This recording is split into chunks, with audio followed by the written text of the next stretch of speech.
Fomos.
Olá, pessoal. Boa noite. É o nosso segundo dia do segundo curso introdutório da LACE. Nós estamos muito felizes com as participações de vocês. Hoje o chat já está mais movimentado. Eu gostaria de desejar, né, boas-vindas aqui no segundo dia. Eu vou estar passando alguns recadinhos para a gente relembrar. O formulário de dúvidas ele já está na descrição. Vocês podem mandar as dúvidas ao longo da palestra aqui pelo chat também, fiquem à vontade. Eu também gostaria de lembrar a importância de preencher o formulário de presença para aqueles que quiserem obter o certificado. Então, nós também vamos estar divulgando no chat. E hoje a gente já vai mais direto. Eu sou a Ana Carolina, sou diretora da comunicação. Vou apresentar o professor de hoje, o professor Dr. Antônio Cassola.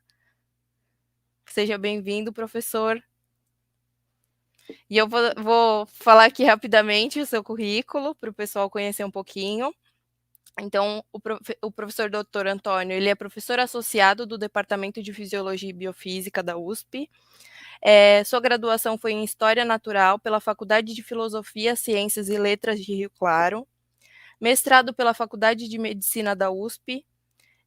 doutorado pelo Departamento de Fisiologia e Biofísica, da USP também, Fisiologia Humana, e pós-doutorado na Yale.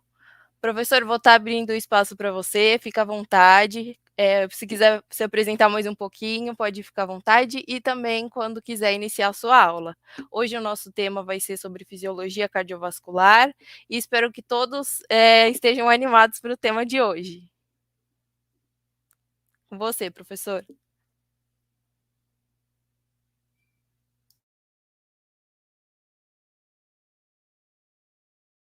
Isso. Então, pessoal, infelizmente não, não podemos nos comunicar, né? Essa virtualidade às vezes é meio inquietante, mas então, o meu propósito na aula de hoje é discutir o coração como uma bomba pulsante, fisiologia do coração. Mas eu vou anteceder essa discussão do coração fazendo uma discussão geral sobre a organização funcional do sistema cardiovascular. Né? Infelizmente, a parte de. Essa será uma discussão longa e eu não terei tempo de discutir a circulação nos vasos. Mas ela vai aparecer entremeando toda a discussão da fisiologia cardíaca. Né? E tem outros aspectos da fisiologia cardiovascular, que é a fisiologia do sangue e as técnicas de exploração cardiovascular. Né? Então, eu vou, na medida em que for possível, eu posso até discorrer sobre esses outros temas, além do coração como bomba pulsante. Né? Então, vejam só. Esse esquema é um esquema do coração. Os diapositivos são basicamente diapositivos que foram tirados do livro da Stanfield, que é um livro de fisiologia. É um livro razoavelmente resumido, mas atualizado e muito bom. E outros diapositivos, outras figuras do diapositivo foram tomados do melhor texto de fisiologia contemporânea, que foi editado pelo Boron e pelo Bupa. Né? Mas então, eu vou avançar e volto provavelmente em seguida. Né? Então, se a gente considerar, por exemplo, o sistema circulatório de aves e mamíferos, a gente poderia dizer, sem risco de exagero ou incorreção, que, na verdade, há dois grandes circuitos. O circuito pulmonar, no sistema cardiovascular, e o circuito sistêmico. Né? E poderíamos dizer que o circuito pulmonar tem o sangue circulando por ele, injetado pelo lado direito do coração. E o circuito sistêmico tem o sangue circulando por ele pelo lado esquerdo da circulação. Portanto, em aves e mamíferos, pode-se dizer com propriedade que há dois corações. Um coração direito, que alimenta com sangue a circulação pulmonar, e um coração esquerdo. Né? É uma questão importante. Agora, esse é um esquema mais detalhado que aparece no Boron e no Bullpup. Vejam só, eu tenho a circulação pulmonar, tá? E tenho a circulação sistêmica, e em detalhes, tenho uma grande artéria na circulação sistêmica, a aorta, que distribui sangue no abdômen, pelas vísceras, nas pernas, distribui o sangue arterializado que veio do pulmão para a cabeça e regiões do pescoço, por exemplo, acima do nível cardíaco. Né? Mas algumas coisas que se poderiam dizer atualmente. Todo o desenho do sistema circulatório, criando uma bomba pulsátil, um sistema arterial e um sistema venoso, todo o desenho do sistema circulatório, me repito, é feito no sentido, foi feito pelo processo evolutivo, né, de milhões de anos. É feito no sentido de garantir que nos tecidos, em geral, haja um fluxo sanguíneo, um fluxo de sangue que vai garantir a nutrição de todas as células. Eu gosto muito de enfatizar que a vida está, de fato, nas células. E a nossa vida, como um ser pluricelular, ela é nada mais que a soma das vidas das células integradas adequadamente pelo sistema nervoso, pelo sistema humoral, pelo sistema autócrino. Então, essa é o arranjo geral do sistema cardiovascular. Se vocês comprimirem a pele no antebraço por alguns segundos, ao aliviarem a pressão, vão verificar que a região se torna vermelha. Ela estava branca pela compressão e se torna vermelha. Isso revela agora que a pressão aplicada, né, impediu o fluxo de sangue pelos capilares dessa região, e ao se aliviar a pressão, o sangue se restabeleceu. Mas o propósito do sistema circulatório, eu vou me repetir, é garantir um fluxo contínuo, embora a bomba seja pulsátil, um fluxo contínuo de sangue pelos capilares que irrigam os tecidos para manter as células vivas. E o coração é que bombeia esse sangue. Espero que a ideia disso tenha ficado claro. O coração é quem bombeia o sangue, e o fluxo é contínuo. É o fluxo que vai garantir as células dos tecidos, como está representado nesses esquemas, que vai garantir que o interstício, o fluido intersticial, provavelmente já ouviram falar sobre fluido intersticial, é esse fluido intersticial, então, que vai nutrir as células, que vai levar gases para a célula, e que vai levar os hormônios, por exemplo, para a integração química. Né? Então, nos interessa, em particular, a bomba cardíaca. Né? E essa bomba cardíaca, o coração é um órgão que tem 300 gramas, coração direito e coração esquerdo, é uma bomba dupla, e o mais importante é que o fluxo sanguíneo é dado pelo coração direito para o circuito pulmonar, e o fluxo sanguíneo dado pelo coração esquerdo para a circulação sistêmica, esses fluxos têm que ser absolutamente iguais. Né? Absolutamente iguais. Né? Não pode haver nenhuma disparidade entre os valores do fluxo no sistema respiratório, na circulação pulmonar e na circulação sistêmica. E esse fluxo se denomina, então, débito cardíaco. E o débito cardíaco é de mais ou menos 5 litros por minuto. Tá? Imaginem agora o coração batendo desde uma certa fase no desenvolvimento fetal até uma vida, tem uma expectativa de 75 anos, a quantidade de sangue bombeado é da ordem de 400 milhões de litros por esse coração. Tá? E o sangue é bombeado pelo sistema vascular. E o sistema vascular, como vocês sabem, certamente, tem uma pressão, um setor de alta pressão, tanto na circulação sistêmica quanto na pulmonar. Tem um setor de alta pressão, que são as artérias, tem o sistema capilar e tem o sistema de baixa pressão, que é a circulação nas veias. Né? Então, o interessante é que essa bomba cardíaca é pulsátil. Eu tinha uma figura animada que não aparece agora aqui, mas a gente pode discutir isso. Então, vejam lá. Eu tenho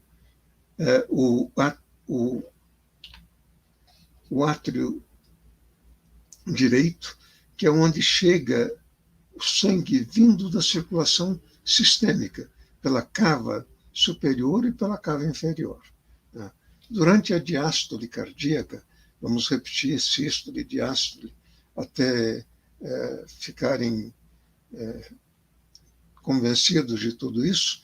Então, durante a diástole cardíaca, em que se dá o enchimento das câmaras cardíacas pelo retorno venoso da circulação sistêmica, estou introduzindo aqui um tema um termo novo. Então, o retorno venoso é o sangue retornando das várias partes do corpo pelo qual ele passou. Né? Então, o sangue retorna para o átrio direito, passa pelas válvulas atrioventriculares para o ventrículo direito, e do ventrículo direito ele é bombeado pela artéria pulmonar, é um sangue venoso. É um sangue com uma pressão parcial de oxigênio baixa e com uma pressão parcial de CO2 elevada. Esse sangue é bombeado para o circuito pulmonar, onde o sangue vai ser oxigenado, e na circulação pulmonar ele retorna pela veia pulmonar para o átrio esquerdo, passa pela válvula atrioventricular e, depois do enchimento ventricular, a contração, a sístole do ventrículo esquerdo vai provocar a abertura das válvulas aórticas e o sangue vai ser injetado agora na árvore aórtica. Então, os dois circuitos em série, né, são alimentados de uma forma pulsátil por essa bomba que é o coração. Né? Então, é uma bomba pulsátil, mas em algum momento eu vou dizer a vocês que o propósito desse sistema, já disse que o propósito desse sistema todo é prover os capilares que irrigam as células nos tecidos de um fluxo de sangue que é um fluxo contínuo. Né? Vamos tentar discutir essa questão. Mas antes, vamos discutir agora a questão da bomba cardíaca pulsátil. Né? Vejam o alojamento do coração no tórax, os dois pulmões, os grandes vasos, veias e artérias, e num corte na região ventricular do coração vai aparecer o ventrículo esquerdo com uma parede muscular muito espessa e o ventrículo direito com uma parede muscular muito menos extensa. Essa parede extensa do ventrículo esquerdo é necessária para que a musculatura ventricular ejete sangue na árvore arterial, ejete contra uma pressão elevada. Tá? Se a gente considera que as pressões nesse sistema são de 120 por 80 milímetros de mercúrio, a pressão é elevada e, devido à pressão elevada contra a qual o ventrículo tem que injetar o coração, o sangue na circulação sistêmica, essa pressão, então, desenvolve uma força maior. Já o ventrículo direito, que aparece, que eu mostro aqui, já o ventrículo direito vai injetar sangue no circuito pulmonar da circulação. Né? E o sangue injetado é contra uma pressão muito menor. Portanto, a parede do ventrículo direito é muito menos espessa, tem massa muscular menor, porque a carga contra a qual o ventrículo injeta o sangue, né, é muito menor. A circulação pulmonar dá-se a pressões muito menores. Né? E, para chamar um pouco a atenção, obviamente, todo o miocárdio ventricular,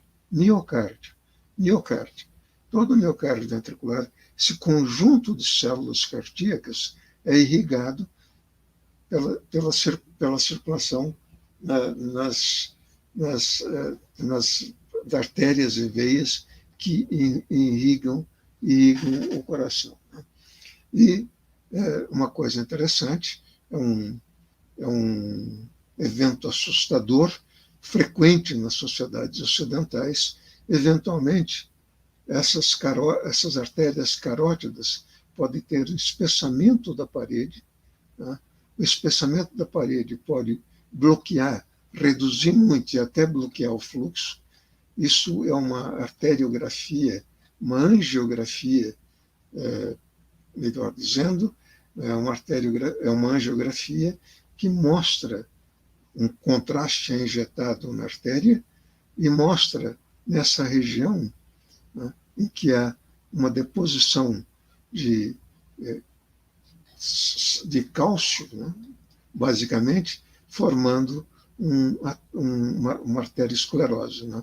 Isso reduz o fluxo sanguíneo e, eventualmente, essa redução no fluxo sanguíneo pode comprometer a performance das células cardíacas que se contraem, e a contração dessas células cardíacas é que vai prover o órgão, a estrutura oca do órgão de características de uma bomba pulsátil. Então, um elemento fundamental na atividade cardíaca são as válvulas, né? Então, a válvula no coração direito, entre o átrio direito e o ventrículo direito, e válvulas no coração esquerdo, entre o átrio direito e o ventrículo direito. Essas válvulas atrioventriculares são importantes na sístole ventricular, quando a pressão nas câmaras direita e esquerda aumenta, e essas válvulas, então, vão ser movidas em direção ao átrio e ocluindo, impedindo o retorno do sangue do ventrículo para o átrio, né? E há válvulas nas grandes artérias. Elas podem ser nas artérias pulmonares ou na aorta, né? E essas válvulas são importantes para que, na diástole cardíaca, percebam bem, na diástole cardíaca, quando o ventrículo se relaxa, né? O ventrículo se relaxa, a pressão intraventricular cai. E a pressão mais elevada agora nas grandes artérias tende a promover o refluxo do sangue para os ventrículos. Essas válvulas se fecham, então, e no fechamento elas impedem o retorno. Quer dizer, o sangue que foi injetado no sistema arterial, né? Parte dele vai em direção à periferia, circulando pelos capilares, e parte dele é acomodada na distensão das grandes artérias. As grandes artérias são elásticas, e a distensão dessas grandes artérias na diástole ventricular vai impulsionar o sangue em direção à periferia. Não, o sangue não reflui para as câmaras ventriculares, porque as válvulas estão fechadas.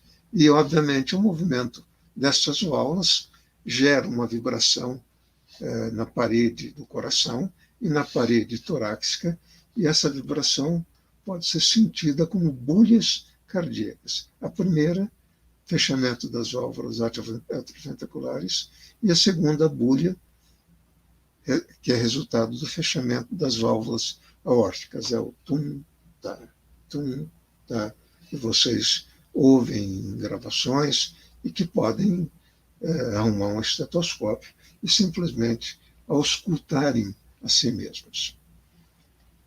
Mas então, vejam só, se eu agora vou em mais detalhes nas câmaras cardíacas, eu vou verificar que eu tenho miocárdio típico, miocárdio, que é a célula muscular que se contrai, né, no ventrículo direito e no ventrículo esquerdo.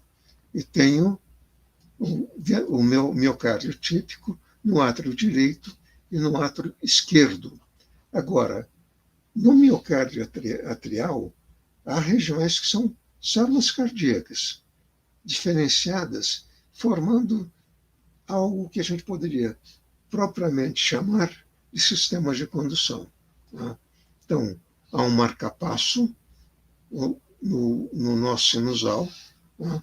Marcapasso sinusal, que é o marcapasso cardíaco, né? Mas há outras estruturas nesses tecidos nodais que funcionam também como marcapasso. Eles originam, como discuto daqui a pouquinho, eles originam um impulso que percorre todo o coração, né? Há marcapassos no nó atrioventricular de frequência mais baixa, que são dominados pelo marcapasso do nó sinusal. E no sistema de Purkinje, que conduz rapidamente o impulso elétrico por todo o miocárdio, por toda a parede miocárdica do ventrículo esquerdo e do ventrículo direito, nessas estruturas, nas células de Purkinje, que estão aqui, elas têm também atividade de marca-passo, mas que normalmente a atividade dessas duas estruturas últimas que eu mencionei, nó sinusal e fibra de Purkinje, a atividade de marca-passo deles não aparece, porque eles estão dominados pelo nó sinusal, que tem uma frequência mais alta. Mas então, o que são os marca-passos? Qual é a atividade elétrica? Então, antes de entrar nos marca-passos, eu direi a vocês que as células cardíacas estão acopladas entre si. Então, há regiões entre as células, como uma matriz extracelular espessa, e uma célula cardíaca exerce a tensão agora resultante do processo contrátil na célula vizinha. Isso é diferente de um músculo esquelético, em que a fibra muscular esquelética, que é um resultado de uma fusão de células, ela está inserida nos tendões. No caso cardíaco, as células estão acopladas mecanicamente entre si. Mas o mais importante é que as células estão acopladas também eletricamente. Isso significa que quando uma célula exibir uma atividade elétrica, sobre a qual eu falo daqui a pouquinho, quando uma célula exibir atividade elétrica, ela vai comunicar essa atividade elétrica à célula vizinha, de forma que o impulso elétrico se espalha por todo o coração. Então, o ritmo cardíaco normal é dado por células musculares cardíacas modificadas.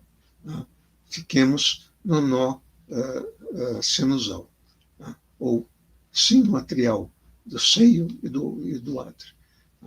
Então, a atividade se origina nesse, um coração isolado do organismo, desnervado, sem influência simpática ou sem influência parasimpática, ele mantém uma atividade espontânea, da ordem de 70 batimentos por minuto. É uma atividade inerente da atividade cardíaca que pode ser modulada agora para mais ou para menos pelo sistema nervoso neurovegetativo, simpático e parasimpático. Então, vamos tentar entender eletricamente como é que se dá essa atividade natural da célula cardíaca. Então, vejam só, se registra numa célula, isso é possível de fazer, se registra a diferença de potencial elétrico na membrana celular, o que se vai observar num tecido tipo marca-passo é que existe um potencial de repouso da ordem aí de menos 60 milivolts. A célula é eletricamente negativa em relação ao extracelular. E é interessante, o valor da diferença de potencial elétrico é 60 milivolts. Milivolt é um milésimo de volt. Então, mas essa é uma atividade elétrica que preside, que dá origem à atividade contrátil de todo o coração. E vejam só, os 60 milivolts, que é o potencial de repouso dessa célula, não é estável. A célula exibe uma despolarização progressiva, atinge um limiar. Ao atingir o limiar, ela sofre uma despolarização rápida, na qual há uma reversão da polaridade. Quer dizer, o potencial no citoplasma da célula pode tornar-se, por milissegundos, pode tornar-se positivo. Em seguida, a célula se repolariza, atinge um valor mais negativo do seu potencial de repouso, que não é estável. A célula continua agora a se despolarizar até atingir de novo o limiar, como eu já disse. Nesse aspecto, o nó atrioventricular indicado aqui, pelo qual o impulso vai passar dos átrios para o ventrículo, ele tem uma atividade de marca-passo, mas a frequência dele é bem mais baixa, ele é dominado pelo nó sinusal, como eu vou dizer daqui a pouco. Agora, saiamos do tecido nodal e vamos para o miocárdio, para a célula miocárdica. as células miocárdicas estão todas acopladas eletricamente. Tá? E o impulso elétrico, como elas estão acopladas eletricamente, essa grande despolarização que acontece no marcapasso é transmitida para as células do tecido muscular cardíaco. E vejam, isto que é o potencial de ação do tecido muscular cardíaco é diferente do potencial de ação do tecido nodal. Então, a diferença de potencial de repouso é da ordem de menos 90 milivolts. Né? E quando o sinal elétrico que se propaga do nó atinge uma célula desse tipo, uma célula muscular cardíaca, há uma despolarização rápida, né? Uma repolarização parcial, rápida, mas depois a célula mantém-se num platô, em que há ela se repolariza, mas muito lentamente. Então, ela permanece no platô, o tempo aqui é de 200 milissegundos, né? E em seguida a célula se repolariza completamente. Né? Isso, o tecido, o miocárdio das fibras de Purkinje e o miocárdio do ventrículo exibem potenciais semelhantes a isso que eu acabei de descrever. Né? Então, há dois comentários que, do ponto de vista funcional, são extremamente importantes. Veja o seguinte: o estímulo, então, nasce espontaneamente no nó sinusal, que é um marcapasso, se propaga pelos átrios. Tá? Chega ao nó átrio ventricular, e aí, pelas características do potencial de ação do nó átrio ventricular, a propagação é lenta. Então, tem um retardo nodal. E esse retardo nodal, esse retardo no nó atrioventricular, é fundamental na fisiologia cardíaca. Por quê? Tem uma propagação rápida no miocárdio ventricular, um retardo nodal, e só depois do retardo, o sinal elétrico se propaga pelo ventrículo. Agora, vejam só, durante esse potencial de ação, nessa fase, canais para cálcio do tipo L, isso não importa, canais para cálcio se abrem, o cálcio entra no citossol da fibra, e o cálcio é o sinal para a contração. Então, durante esta fase do potencial de ação cardíaco, a célula recebe cálcio, libera cálcio do retículo sarcoplasmático cardíaco, e essa liberação de cálcio é o sinal para a contração da célula muscular, para a contração dos sarcômeros. Então, a propagação rápida leva à sístole dos átrios, que completam o enchimento cardíaco. Parte do enchimento cardíaco já se deu durante a diástole, um enchimento inteiramente passivo, e depois o sinal se propaga rapidamente e o ventrículo, agora invadido pelo potencial, recebe cálcio e se contrai. Então, o retardo no nó atrioventricular separa a sístole, a contração do átrio, da contração do ventrículo. A sístole atrial, a sístole dos átrios, precede a contração ventricular. Isso garante que, embora a sístole atrial não seja importante para o enchimento ventricular, em frequências altas, ela contribui com certo volume, contribui, então, para o enchimento ventricular. Espero que isso esteja claro, e agora eu passo adiante. Né? Então, vejam só, representando agora os potenciais de ação. Vejam só, a escala de tempo aqui em milissegundos. Olhem para isso. O potencial de ação cardíaco dura em torno de 200 milissegundos.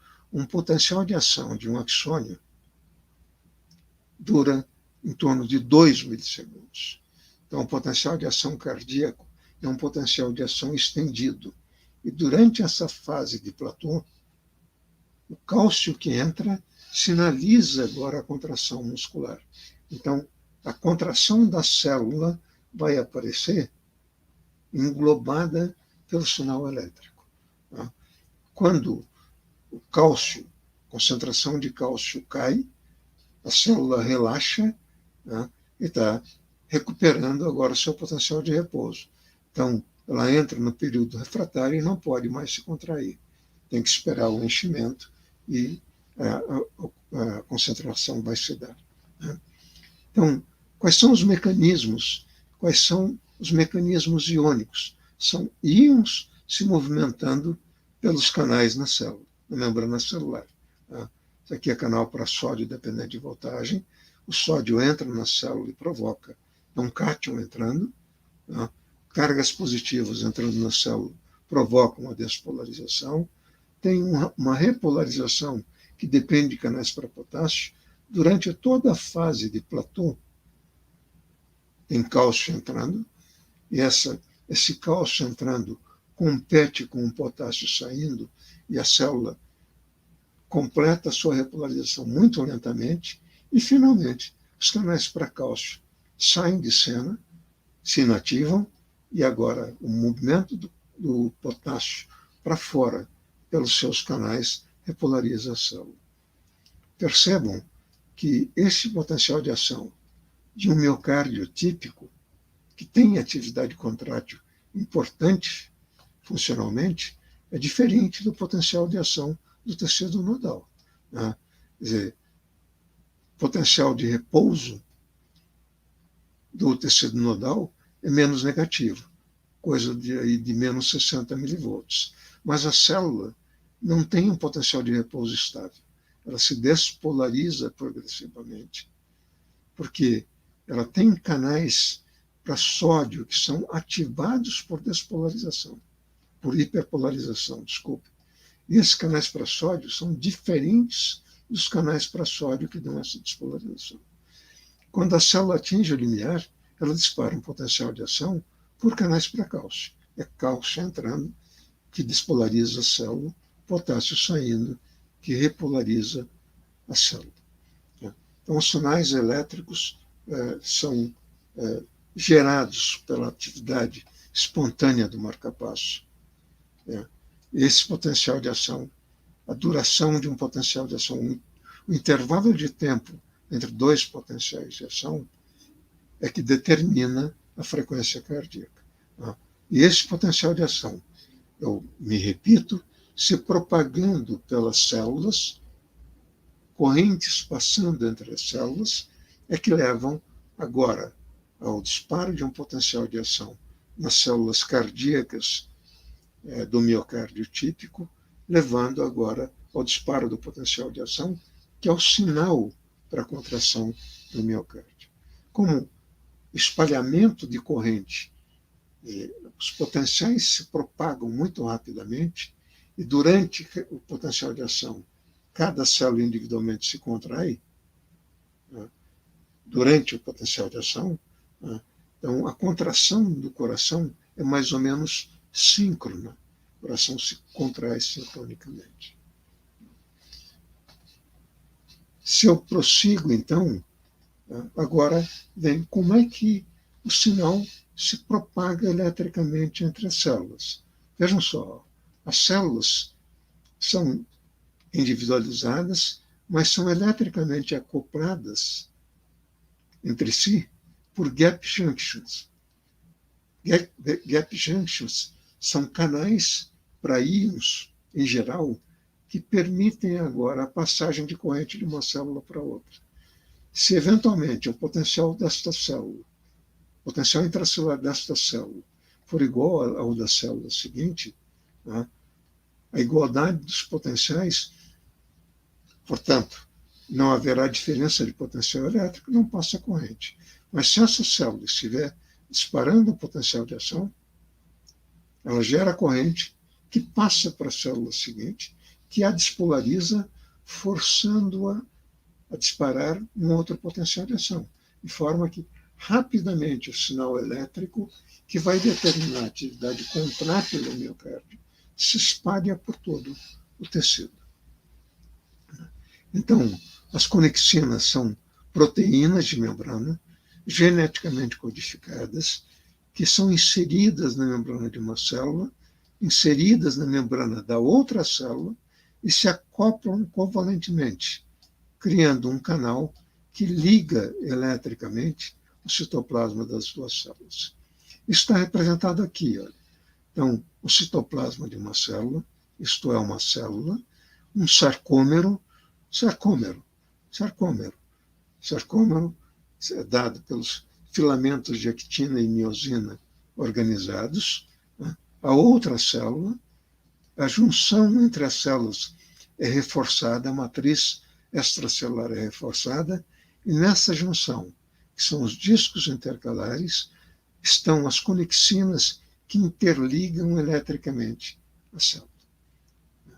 Então, isso, vejam só, outra vez, né, uma outra representação uma esquemática, o nó sinusal, o sinal elétrico se propaga da forma que eu já discuti, pelo miocárdio atrial, né, chega até o nó atrioventricular, que é a única conexão elétrica entre os átrios e os ventrículos. Se propaga pelo tecido do nó atrioventricular, pelos feixes de Purkinje e pelo ventrículo. Né? Então, com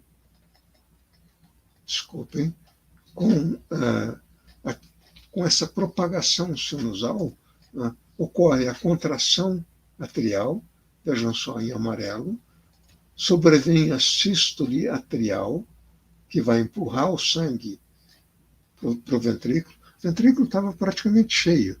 A sístole atrial corresponde a um volume adicional injetado no ventrículo que é muito pequeno. Isto enche o ventrículo, eu tenho o volume diastólico final, né, e o estímulo elétrico está se propagando agora pelo tecido condutor, invadindo o miocárdio dos ventrículos, levando, como acontece aqui, levando-o à contração. Então, espero que tenham percebido, tudo começa no nó sinusal, se propaga rapidamente por todo o átrio, né, gerando uma sístole atrial. O estímulo é atrasado no nó atrioventricular, invade pelo tecido nodal os ventrículos e chega até o miocárdio, despolariza o miocárdio, a entrada de cálcio das células individuais provoca a contração delas e, portanto, sobrevém a sístole ventricular. Né? Com a sístole ventricular, as válvulas atrioventriculares se fecham e as válvulas da artéria pulmonar e da artéria aorta, as válvulas se abrem e o coração injeta sangue na árvore arterial. A injeção de sangue modifica a relação entre o continente, que é a artéria, e o conteúdo, que é o sangue injetado. Isso distende a artéria. Quando o coração entrar em diástole, quando as células se repolarizarem no marcapasso, se repolarizarem no miocárdio ventricular, né, o coração se relaxa e agora a pressão nas veias que trazem sangue aos átrios leva, o miocárdio está relaxado e a pressão distende o coração, provocando o seu enchimento para a nova sístole que virá a seguir.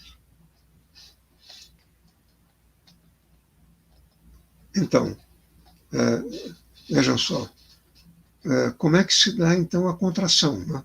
Como é que se dá o acoplamento excitação-contração? Então, haverá agora um potencial de ação, como eu já disse, o potencial de ação no platô, lembra-se do platô? O potencial de ação no platô, dá-se porque canais para cálcio permitem a entrada de cálcio na célula, né? E esse cálcio sinaliza para o citoplasma daquela célula individual a contração. E a contração resulta na sístole. Então, o cálcio entra pelos canais, a concentração de cálcio na célula é baixa, da ordem de 100 nanomolar, tá? E o cálcio, pequena elevação na concentração de cálcio, que se dá pela entrada de cálcio na célula, leva à abertura de canais no retículo sarcoplasmático. É o retículo endoplasmático, que se chama, no caso da célula muscular, se chama retículo sarcoplasmático, sarco de músculo. Esse retículo tem canais, e esses canais, o retículo está carregado por cálcio, né? A função dele é estocar cálcio para os eventos intracelulares. O cálcio, a modificação, a elevação na concentração de cálcio, é o sinal para que a célula modifique a sua fisiologia. Então, o cálcio agora liberado, que vem de fora e que é liberado pelo retículo, vai agir sobre os miofilamentos, né? Então os filamentos de miosina e de actina, né? O cálcio se liga à troponina, tropomiosina, exatamente como acontece na célula muscular esquelética, né? Então, a miosina interage com a actina, isso libera a atividade ATPásica, atividade que permite agora ao conjunto, a essa estrutura quaternária de duas proteínas, hidrolisar o ATP, fosforilar a proteína, e a cabeça desse trecho da molécula de miosina se dobra, fazendo com que os filamentos deslizem entre si, o sarcômero se encurta, isso gera a contração da célula muscular. Então, isso representa, de novo, vejam só, o retículo sarcoplasmático, né? E os mecanismos de transporte na célula que estão relacionados ao cálcio. Tem uma bomba de sódio e potássio que gasta ATP, um transporte ativo. Todas as células eucarióticas têm transporte ativo. Esse transporte ativo mantém a concentração intracelular de potássio elevada e a concentração extracelular de sódio elevada, porque ela bombeia, gastando ATP, bombeia o sódio para fora, tá? E o cálcio? Vejam só, a concentração de cálcio no fluido intersticial e no plasma, a concentração de cálcio livre é de 1,5 milimolar. Mas a concentração de cálcio na célula é extremamente baixa, é de 100 nanomolar. Nano é 10 a menos 9, 10 a menos 9. Portanto, nanomolar é 10 a menos 9 mol por litro. Essa concentração de cálcio é mantida baixa dessa forma por uma bomba de cálcio na membrana e por um trocador sódio-cálcio que usa a energia do gradiente de sódio para bombear o cálcio para fora. Então, nessa concentração baixa de cálcio, a célula muscular cardíaca está relaxada. E o coração, como um todo, de vez que as células são eletricamente acoplados, o coração todo está relaxado. Mas tem estoques intracelulares de cálcio. O retículo sarcoplasmático, cuja concentração de cálcio é mantida elevada, porque tem uma bomba, um transporte ativo de cálcio para dentro do retículo, e o retículo sarcoplasmático que estoca o cálcio, tem um canal para cálcio, que é o receptor de rianodina. Quando o cálcio entra por força do potencial de ação cardíaco, essa pequena elevação na concentração de cálcio abre o canal para cálcio do retículo. Esse canal aberto permite a saída de cálcio e a concentração de cálcio se eleva, criando o sinal para a contração da célula e, no órgão como todo, para a sístole e a estrutura formada por essas células. Então, na verdade, a atividade contrátil é da célula. Como as células estão acopladas eletricamente entre si, quando uma célula dispara um potencial de ação, ela comunica o sinal elétrico para as demais células e o coração vai funcionar de uma forma sincrônica. Uma outra coisa interessante é esta, né? Quer dizer, existe no coração uma relação comprimento-tensão que é importante na atividade contrátil da célula cardíaca. Então, isso aqui representa um sarcômero, né? Tem a miosina e tem a actina, a linha Z. Está representado aqui. Olha. Aqui está a miosina, né? E aqui está a sobreposição de actina e miosina. Né? Então, se olharem para cá, entre a miosina e a actina, formam-se pontes. E essas pontes são regiões da molécula de proteína que alteram a sua conformação, provocando o deslizamento dos filamentos contráteis, como acontece na célula muscular esquelética. Mas vejam só, a lei de Starling é uma lei importante.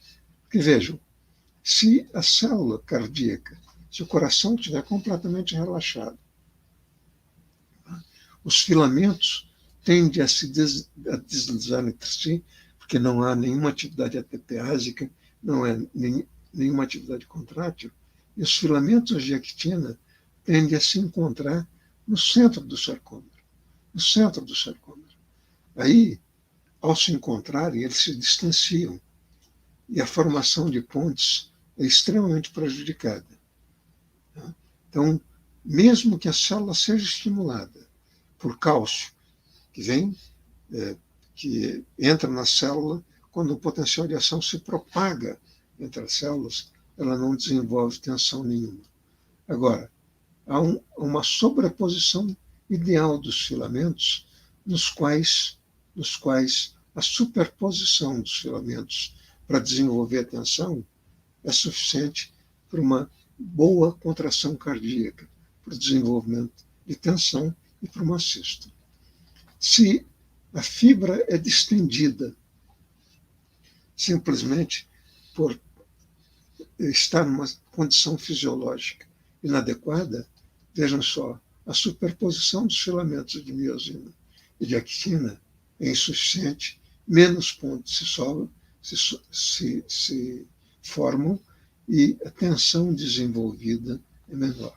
Então, vindo para o gráfico, isso aqui é tensão desenvolvida pelo coração, né, por um ventrículo, por exemplo, na medida em que ele está vazio, está com um volume sistólico final, o coração está vazio, a superposição dos filamentos impede o desenvolvimento de uma tensão grande. À medida em que o coração vai enchendo, os filamentos vão para a posição ideal. Se agora o cálcio entrar na célula, a partir de um potencial de ação, se desenvolve uma tensão elevada. Então, isso é a lei de Starling, que mostra que a tensão desenvolvida e, portanto, o bombeamento de sangue pelo coração depende de um comprimento inicial ideal da fibra. Se o coração, por alguma razão não fisiológica, estiver parede mais fina ou coisa assim, se ele estiver muito distendido por uma pressão venosa aumentada, por exemplo, eu já comento isso, né? Então os filamentos vão se distanciar, a formação de pontes é prejudicada e a tensão desenvolvida pelo músculo é prejudicada. Então o coração bombeia menos sangue quando ele está muito relaxado ou quando ele está muito distendido. Existe uma faixa ideal de comprimento das fibras determinado pelo enchimento cardíaco, no qual o coração desenvolve uma tensão máxima e bombeia mais sangue, portanto. Então, isso aqui é a lei de Starling aplicada agora ao coração. Então, vejam só. tem o volume diastólico final, que é a fibra distendida. Quando o coração se contrai agora, a tensão que ele desenvolve é máxima. Isso é fascinante, né? Então, a outra questão importante é que, como eu disse, os ventrículos vão injetar sangue na árvore arterial. E a árvore arterial tem uma certa complacência. Quando o ventrículo injeta sangue, injeta o volume sistólico, que é da ordem de 70 ml por batimento, 70 mililitros por batimento, tem uma distensão, e essa distensão agora da artéria devolve a energia. Quando o coração está em diástole, a recuperação da fibra distendida vai bombear sangue para diante. E isto, considerando também a resistência periférica, vai garantir um fluxo sanguíneo contínuo nos capilares.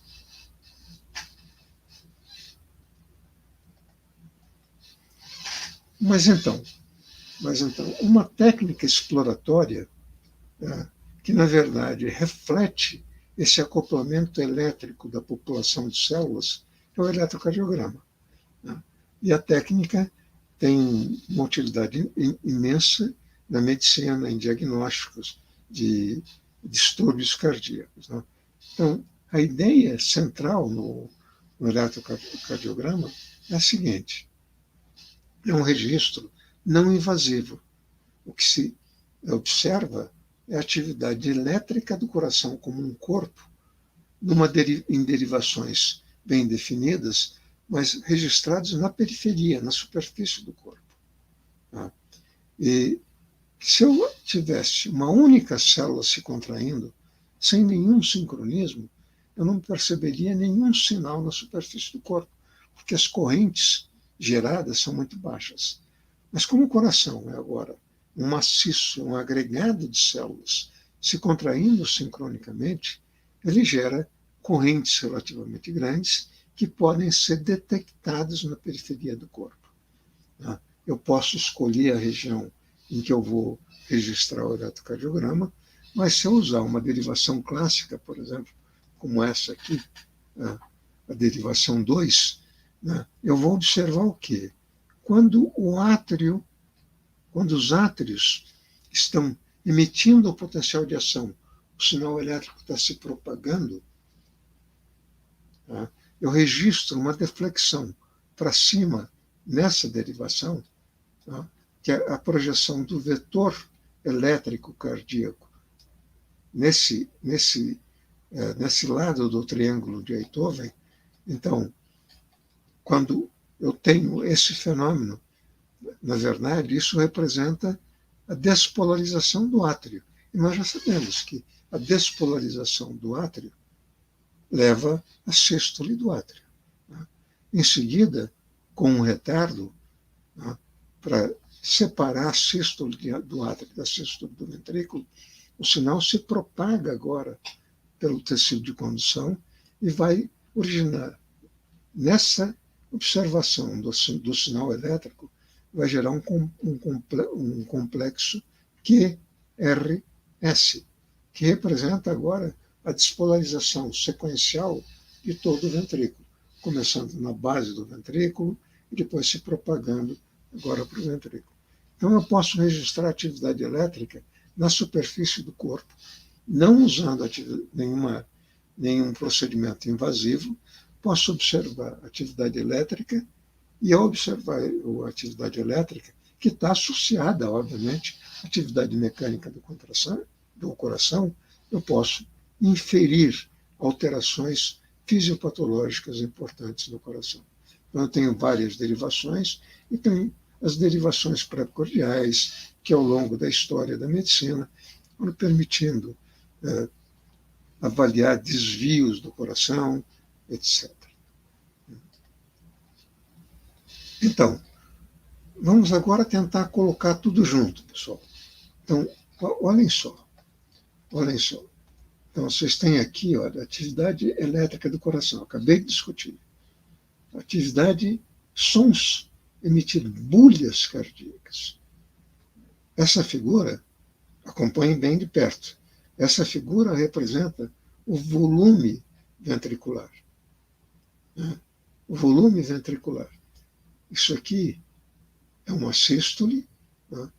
Essa linha representa agora o volume aórtico. Isso representa a pressão na aorta. Isso representa, então, um ciclo cardíaco. Né? Então, vejam só. Vocês podem acompanhar na figura lá em cima e vejam só. Esse é o período da diástole. Né? Então, eu tenho uma onda P, a sístole atrial. Durante toda essa fase, precedendo a sístole atrial, o coração foi se enchendo passivamente de sangue, ele estava relaxado. A pressão venosa, tanto nas veias pulmonares como nas veias cavas, a pressão venosa agora excede a pressão intracardíaca. Essa diferença de pressão injeta sangue na câmara através das válvulas atrioventriculares. Né? Então veja que o volume ventricular vinha aumentando passivamente durante a diástole. Quando ocorre a sístole atrial, um volume adicional de sangue é injetado no ventrículo. Então o volume do ventrículo cresce e vai a 120 ml, exatamente igual nos dois ventrículos. Né? Em seguida, eu percebo isso no eletrocardiograma, o sinal elétrico que vinha do átrio invade o ventrículo, via sistema de condução, chega ao miocárdio ventricular, e aí então, com esta invasão, o ventrículo começa a se contrair. Essa é uma fase de contração isométrica. Né? Ele começa a desenvolver tensão, né? As válvulas atrioventriculares se fecham, impedindo o refluxo de sangue por átrio. As válvulas arteriais, tanto a pulmonar como a aórtica, estão fechadas, porque a pressão nas artérias é elevada. Quando a pressão desenvolvida pela contração ventricular exceder a pressão aórtica, tá? O ventrículo injeta sangue, o seu volume passa a diminuir e o sangue injetado nas grandes artérias, pensem na aorta, a mesma coisa acontece do lado direito, mas os valores de pressão, os valores absolutos da pressão são menores. E aí, então, o ventrículo injeta sangue, mas não tem a capacidade de expulsar todo o sangue que foi depositado. Ele injeta o volume sistólico, aqui, né? O volume sistólico é o volume diastólico final. Volume diastólico final menos o volume diastólico final menos o volume sistólico final, e o volume injetado, portanto, é da ordem de 70 ml por minuto. O volume que estava em 130 cai a 60, e esse volume de 70 ml foi injetado na aorta. Vamos pensar na aorta, nem vou me referir à artéria pulmonar. O fenômeno é o mesmo, quantitativamente de menor valor. Mas então, a injeção de sangue na aorta agora aumenta a pressão na aorta, eu tenho a pressão aórtica sistólica. Tá? Quer dizer, a gente consegue perceber isso no pulso, numa artéria periférica. Tá? Quando o ventrículo agora relaxa, né? Relaxa depois de ter injetado sangue, né? O ventrículo relaxa e a pressão na cavidade ventricular cai abaixo da pressão na aorta, o sangue, no seu movimento de refluxo, fecha as válvulas, a válvula aórtica, as válvulas arteriais. Mas aí, então, na medida em que a elasticidade dele devolve a energia, empurra o sangue para diante, a pressão na aorta vai caindo. Né? Então, eu tenho a pressão diastólica. Então, o valor numa artéria periférica de um indivíduo jovem normal, dada a elasticidade da artéria, assume dois valores. O valor que é sistólico, da ordem de 12 centímetros por milímetro de mercúrio, ou de 120, e a pressão diastólica, da ordem de 80 milímetros de mercúrio. Isso leva, então, isso está representado aqui de novo. Tá? Quer dizer, vejam bem, não, o que se deve comentar aqui é que o ventrículo cheio chega a um volume da ordem de 120 ml, quando ele completa a sístole, né? E na completude da sístole, ele injeta o volume sistólico, que é de 70 ml por minuto. Né? Em seguida, ele relaxa, a célula se repolariza. No relaxamento, a válvula aórtica produz o som, né? O sangue não reflui, mas agora, com a abertura das válvulas atrioventriculares, o sangue vai drenando para a cavidade atrial e vai drenando para o ventrículo, enchendo o ventrículo, e com isso a pressão ventricular aumenta. Né? A sístole do átrio contribui com um pequeno volume adicional. Nem é importante, é um volume irrelevante, a não ser quando a frequência cardíaca está muito alta, o período cardíaco diminui, e aí, então, essa fase de enchimento passivo do ventrículo se torna menos relevante, né? E o volume injetado pelos átrios se torna mais importante. E, obviamente, o débito cardíaco é fundamental. Débito cardíaco, vejam lá, o débito cardíaco é a frequência cardíaca vezes o volume sistólico. Vimos agora há pouco que o volume sistólico é de 70 ml por minuto. Um coração batendo a 70 batimentos por minuto dá aí um débito cardíaco, o volume de sangue injetado na árvore arterial pelos dois corações, direito e esquerdo, é da ordem de 5 litros por minuto. São absolutamente iguais. Mas agora, embora o sistema nervoso não origine atividade cardíaca,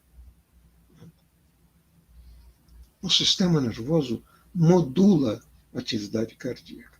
Então vejam só, o vago, que é parasimpático, ele é bradicardizante.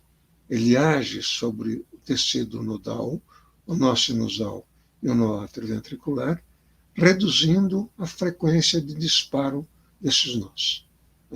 Então vejam aqui, em verde está o potencial de ação no nó sinusal, potencial de ação, repolarização no nó, né? repolarização,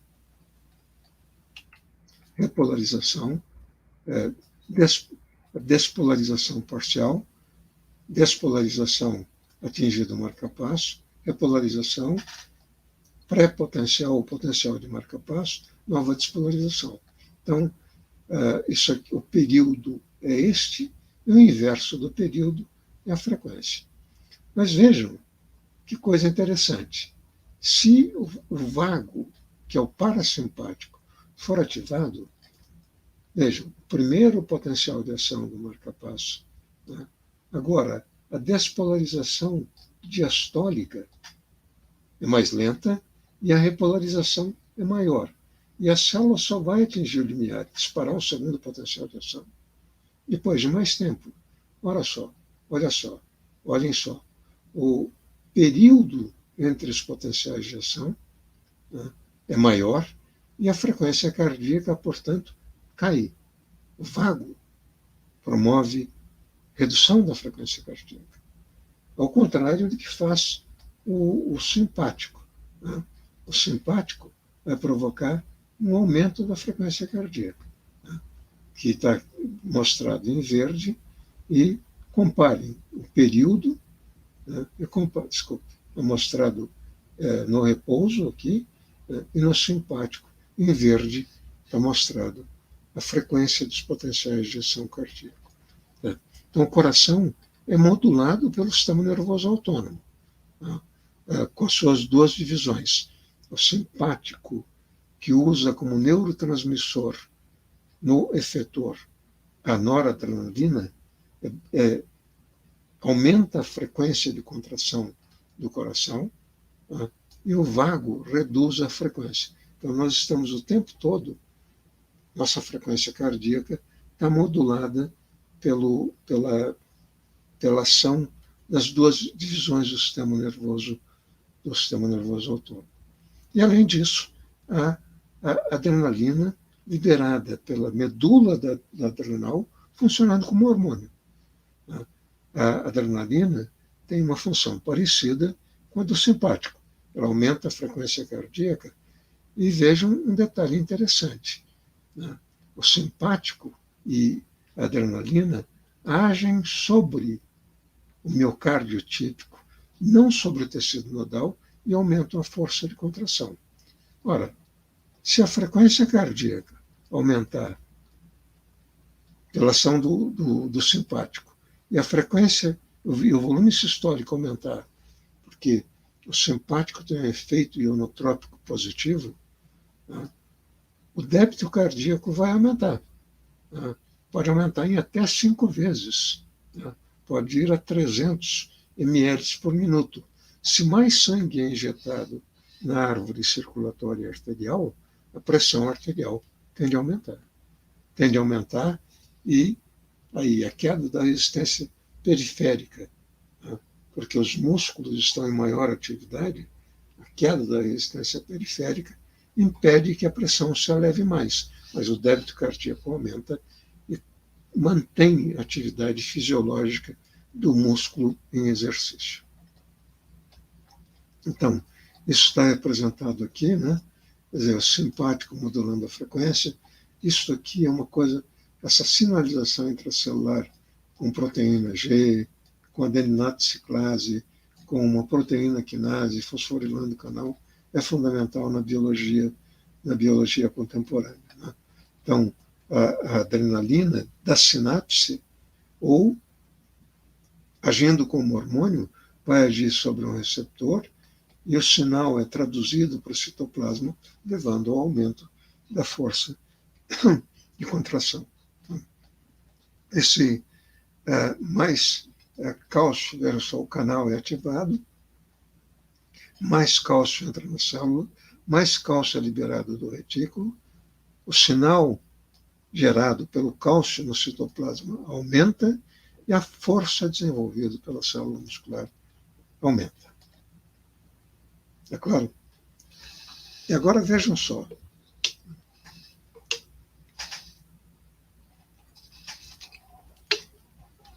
Vejam só.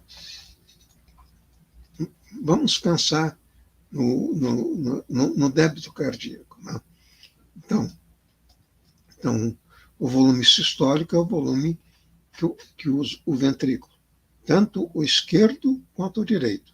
O volume sistólico é a fração do volume diastólico final, que representa o enchimento cardíaco. O volume sistólico é uma fração desse volume que o coração injeta na árvore arterial pulmonar ou na árvore arterial venosa. Esse é o volume sistólico. Agora vejam só, quem vai determinar o volume diastólico final, né, é o retorno venoso. Né? Quer dizer, o coração que retorna pelos vasos venosos. Se eu estiver considerando só a grande circulação, é o retorno do sangue que vem do corpo pelas cavas. Se o retorno venoso aumenta, por contração de veia, por aumento do volume de sangue contido nesses vasos, se o retorno venoso aumenta, o volume diastólico, né, o volume diastólico final aumenta. Então, a distensão das câmaras cardíacas leva a um aumento da força de contração. Então, se você agora tiver um aumento da atividade simpática associada, né, a contratividade do miocárdio, a força desenvolvida aumenta. Né? E, portanto, o volume sistólico aumenta, o débito cardíaco vai aumentar, né? E isso vai fazer com que a pressão arterial se eleve se a resistência periférica não aumentar. Se a resistência periférica aumentar, se as pequenas artérias se contraírem, né, a pressão arterial aumenta e o coração tem que bombear. Ele bombeia com mais força, mas contra uma carga maior. Né? E com essa carga maior, ele injeta menos. Isso aqui. Mas, enfim. Se a atividade simpática diminuir, então tudo isso se altera. Então, pessoal, isso é o que eu tinha a dizer. Né? Estou à disposição para as dúvidas.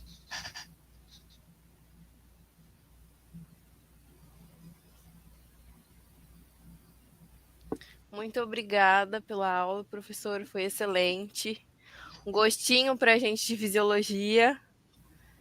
Fica o nosso convite já de antemão para ter outras aulas sobre esse tema, circulação na nossa liga. E agora vamos para as dúvidas. Deixa eu ver aqui se alguém consegue transmitir para mim.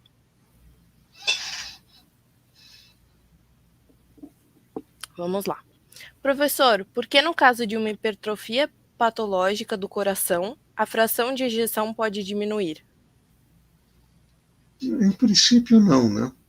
Em princípio, não.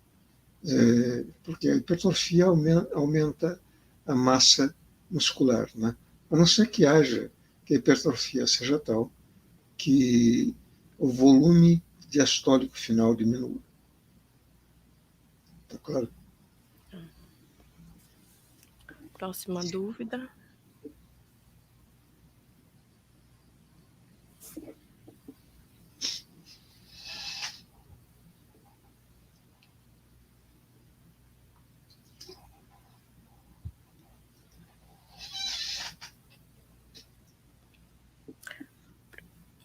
Professor, como o choque... Peraí que eu perdi. Como o choque na desfibrilação ajuda o coração a voltar a bater? Isso. Bom, um dos problemas, a evolução resolveu o problema para ver um débito cardíaco, a contração das células musculares tem que ser sincrônica. Como é que a evolução, ao longo de milhões de anos, resolveu esse problema? A contração sincrônica dá-se pelo acoplamento elétrico entre as células. Então, todas as células cardíacas estão acopladas entre si, em última análise. Agora, o que a evolução não previu foi se as células estão eletricamente acopladas, se um grupo de células tiver um problema, como naquela estenose da artéria, né? Se uma região do coração tiver um problema e um grupo de células for afetado, é um infarto do miocárdio. Né? E se então uma região tiver uma isquemia, aquela área lesada, ainda que seja uma área restrita, como ela está eletricamente acoplada a todas as outras partes do coração, ela tende a gerar uma arritmia. A condução irregular pode gerar arritmia. Então, um efeito razoavelmente frequente na medicina são as arritmias. Né? E se houver uma arritmia, o sincronismo cardíaco cai. A arritmia mais grave é a fibrilação. A fibrilação, então, o marca-passo perde o controle e o coração, as várias regiões do coração lesadas por isquemia ou por outra razão, passa a se contrair de uma forma autônoma. Isso não dá uma sístole, desculpe, não dá uma sístole. Né? Se não ocorrer a sístole, o coração não bombeia sangue. Se você olhar para a superfície dele, ele está fibrilando. Né? Tem contração de grupos, mas não sincrônica. Isso não dá sístole e não dá débito cardíaco. Né? Então, a circulação vai parar. Então, a ideia é a seguinte: é aplicar um choque na parede do tórax, né, esperando que esse choque, principalmente no caso da fibrilação, esperando que esse choque leve a uma despolarização de todas as células, artificial, né, e que, na despolarização, o marcapasso reapareça como dominante, para recuperar o marcapasso cardíaco e a atividade sincrônica de todo o coração. Está claro? Porque a arritmia, e muito frequentemente você nem chega a uma fibrilação, mas pode ter um ritmo muito alterado que prejudica a função cardíaca. Tá bom? Muito obrigada, professor. Acho que essas foram as dúvidas. Vamos ver se aparece mais alguma, senão eu já encerro. Acho que... Professor, primeiramente, obrigado pela aula. Segundo, em situação de taquicardia e aumento de trabalho, os vasos se dilatam ou se contraem? Depende muito do território. Né?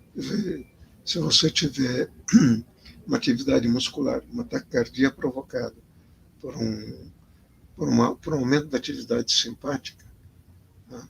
Quer dizer, você pode ter fatores locais que levam à dilatação das artérias, e isto você tem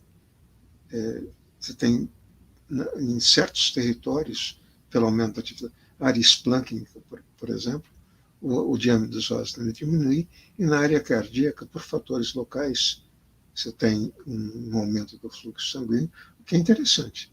Né? Se a célula muscular esquelética está em atividade, em franca atividade, ela demanda um suplemento sanguíneo maior para receber mais oxigênio, mais glicose, e assim vai. Tá? Certo. Precisa precisar qual é a causa da taquicardia. Tá. Mais alguma?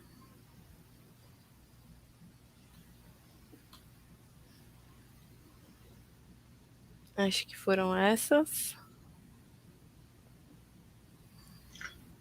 Quantos estiveram na aula? Uma média de 40 alunos. E eu já vou encerrar aqui para já liberar. Eu queria agradecer em nome de toda a diretoria da LACE nesse ciclo ano 22-23, a todos que estão aqui presentes, né, que permaneceram na aula, muito obrigada. Eu estou encerrando, agradeço pela disponibilidade do professor, nós ficamos muito felizes. E foi isso, gente. O formulário de presença está disponível, a palavra-chave já passou aqui na tela. E muito obrigada e uma ótima noite para todos vocês. Meus caros, não fiz mais que, sinceramente, a minha obrigação. Né?